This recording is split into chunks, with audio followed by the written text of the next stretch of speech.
Yesterday we come up with this formula, correct? So my X bar and a sample mean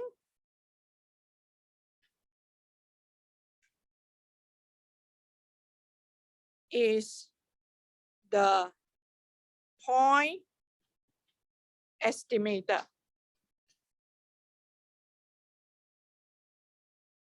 Correct?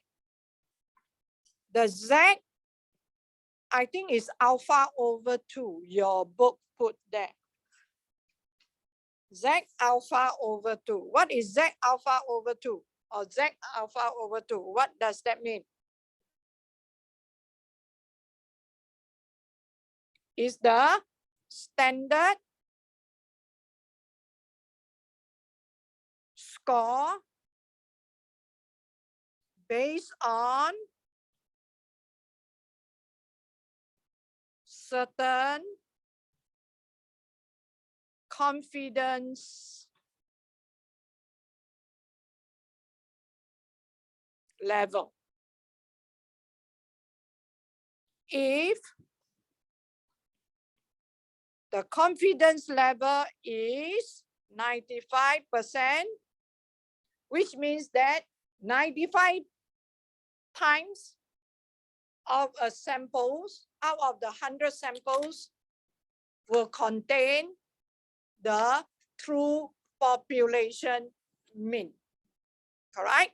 So the Z alpha over 2 will be equal to 1.96. How do you get this?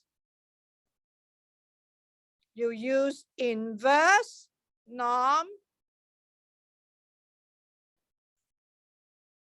0.95, 0, 1, and you put center. Correct? If the confidence level is 90, so what will the Z alpha over 2? Can you please give me the answer straight away? Doing the same thing.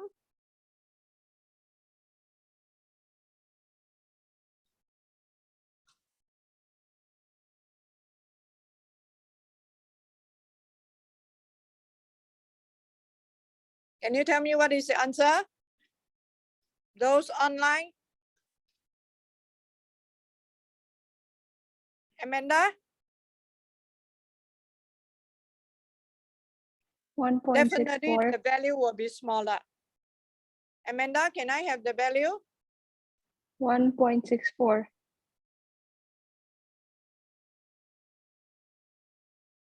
You put everything the same and change 0.95 to 0.9. Okay, 1.64. Okay, so these are the usual confidence level that we use. 99%. What is the Z alpha over 2?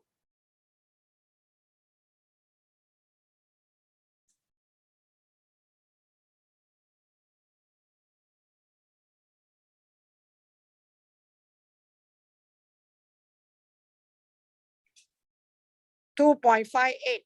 Thank you. Correct? So I'm going to write the confidence interval formula as this is your true population mean. The lowest will be sample mean minus Z alpha over 2 standard deviation over square root of n.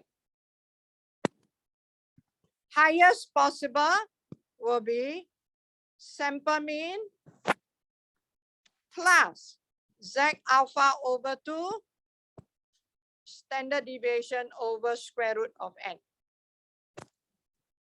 Okay. And if you look at your textbook, so this is the lower limit, this is the upper limit. That means my predicted true population mean can go as low as this value That's why we call it the lower limit. And this one can go as high as this value. We call this the upper limit. Okay, I don't put this at 1.96 because depend on your confidence level. Okay, it's no point that we use such a low confidence level, correct? Because we know that sample mean distribution, the standard deviation is very small. So that means the margin of error is not that big. So, and this part, which part is considered as margin of error? These are called margin of error. So that means I can say is within plus or minus. You see or not? Plus or minus, and this whole thing, we call it margin of error.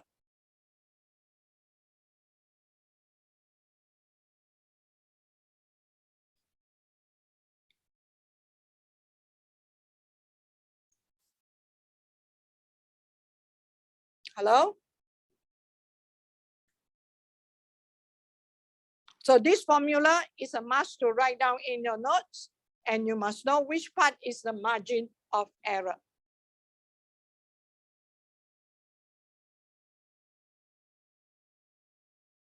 Okay? So can I proceed? So how can I reduce the margin of error? How to reduce the margin of error? Yeah, let me write down margin of error.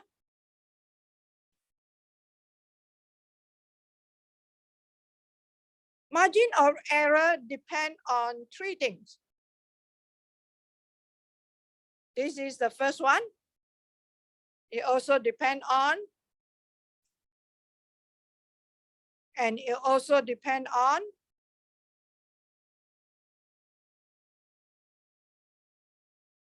okay.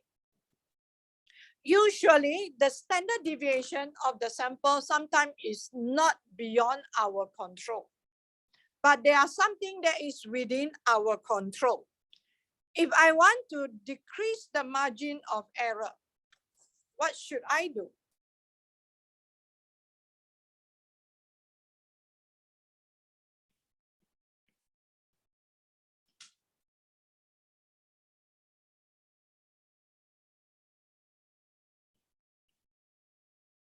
Tell me the way to lower the margin of error.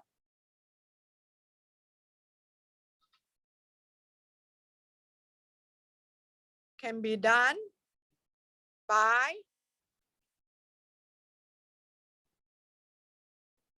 lower the confidence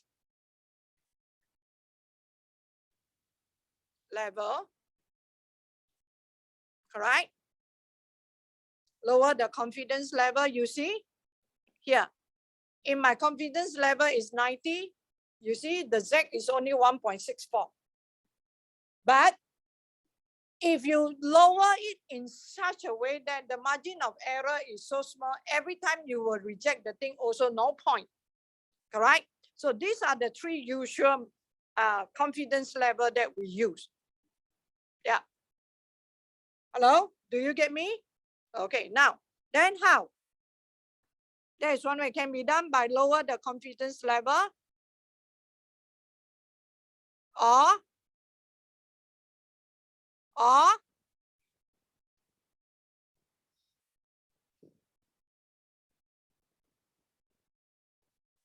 as if, or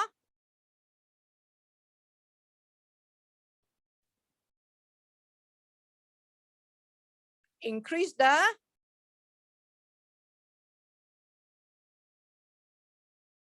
sample size.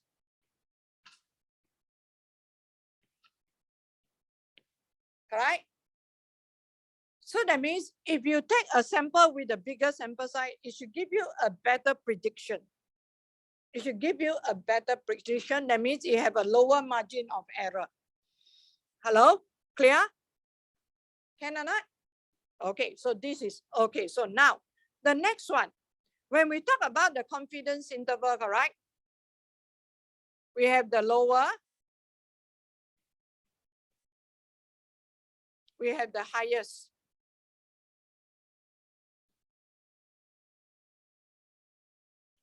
The lowest is this.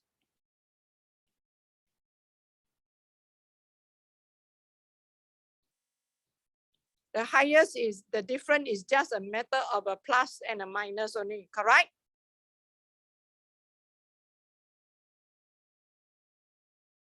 Okay, so from here to here, if you count, this is called the width of the confidence interval. So how to get the width? So W, we use W to represent the width of the confidence interval. Okay, so W equal to what? 2 times of margin error. Yeah, this one minus this one, isn't it 2 times the margin of error?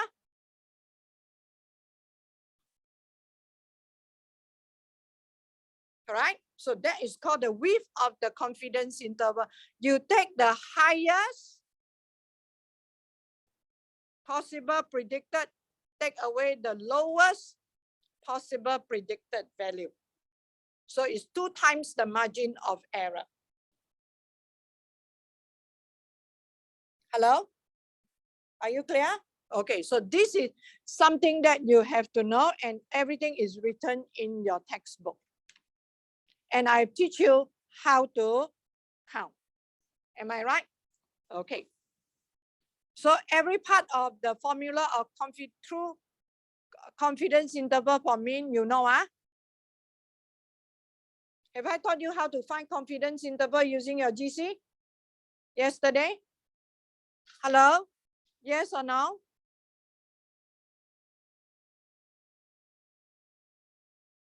Yes, correct. You know what to do. Okay, now, can you please now go to page 272.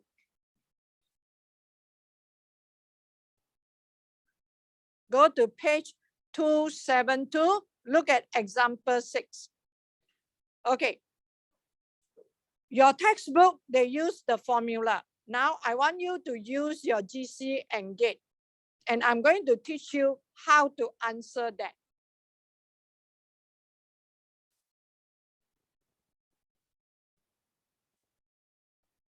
Okay, so every time when I read the question, I will write down what is the sample size.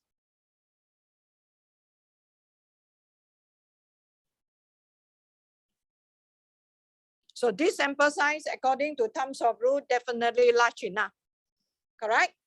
Because the question never tell me that the weight of the yabbies from this dam is normally distributed or not. So I will say that the sample size is large enough because by terms of rule, okay, 60 is greater than 30. So therefore, the sample mean distribution according to central limit theorem will be normally distributed. So therefore, we can use this formula to predict the true population mean. You see or not? So you have to know why you can use this formula, why you can use this formula to make a prediction, why you can't. You have to justify. Are you okay? Okay, so I justify it. So you see your textbook will not, because they give you everything is definitely the sample size is large enough. Okay, so according to central limit theorem, so you get that. Okay, so you see your textbook give the answer as we are given x equal to. So I put it, this sample mean weight is this.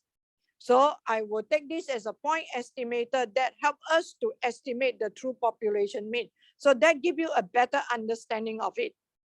Okay, so now you use a formula. So now, you look, how the question answer. So whatever your calculator give you, please, if you write as this,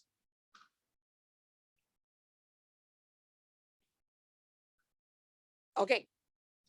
If you write as this, correct, and the answer in the exam, I give you 2 marks. I will not give you 2 marks because you didn't interpret. So the interpretation, you can written as, you can write down like your book. So we are 95% confident that the true population mean weight of yabbies lie between this and this. For me, I prefer to state it like that. Okay, this is my preference. So I know that which is the lower limit, which is the upper limit. Okay, so we are 95, this interpretation, we are 95% confidence that the true, I would like to add, the predicted true population mean weight of yabbies can go as low as 80.3 gram and as high as 88.9 gram. This is my prediction. As long as it's lying within this prediction, then I'm safe. Are you clear? I'm trying to predict the true population mean. You get me? I will prefer to state it like that. It gives me a better understanding of it. Okay?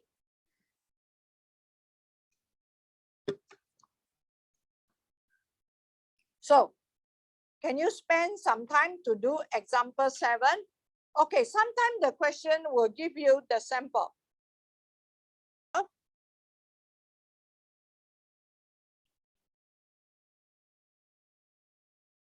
Sample means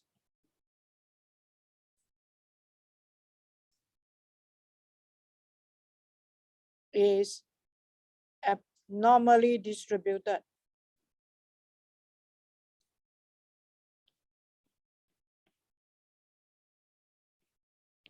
According to what? According to CLT, central limit theorem, correct? Okay, so good. So a sample mean is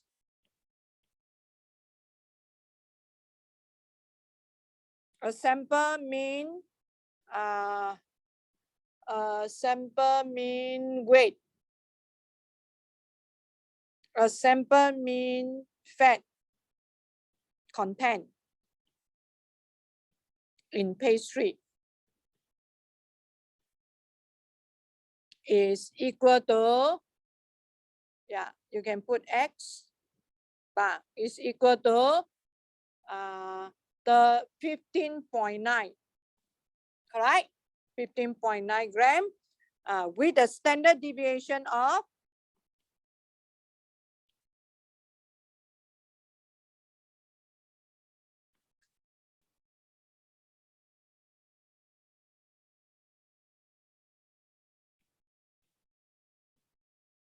deviation of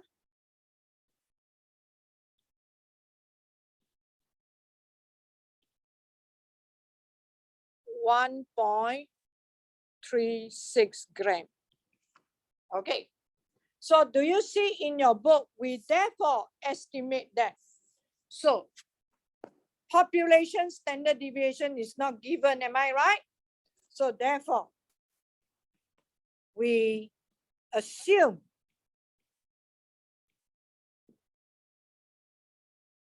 the sample standard deviation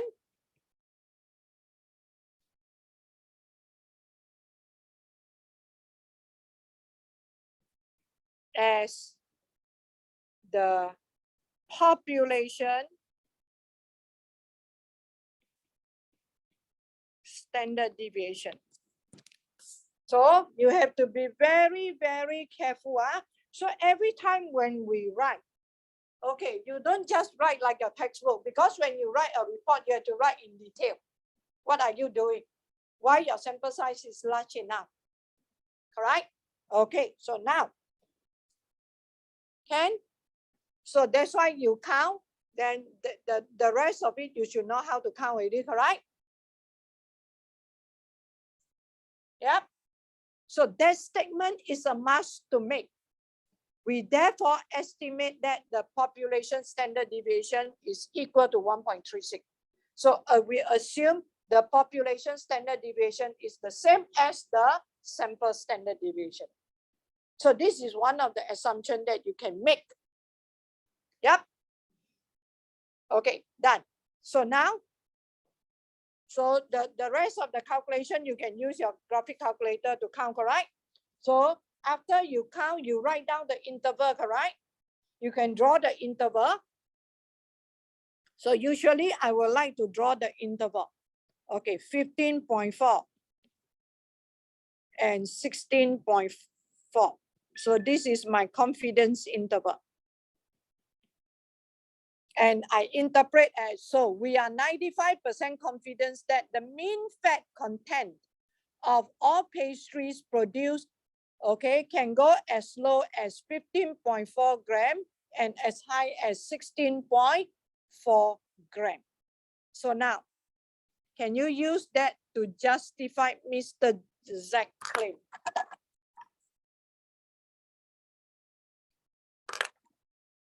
Can you justify Mr. Zach's claims? Mr. Zach claims that the fat content in all pastry from his shop is less than 17 grams. Do we have sufficient evidence? Okay, so we will state it in this way. I don't accept the claim. Because if you say accept means you say the claim is true. But only this evidence tell you that is true. Another evidence may not. So we will put it in such a way.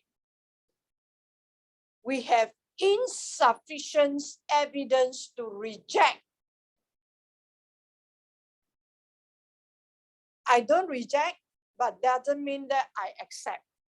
Remember, we have insufficient evidence to reject Mr. Zach's claims because the highest possible predicted mean weight, mean fat content is only 16.6 grams, which is less than 17 grams. We have insufficient evidence to reject.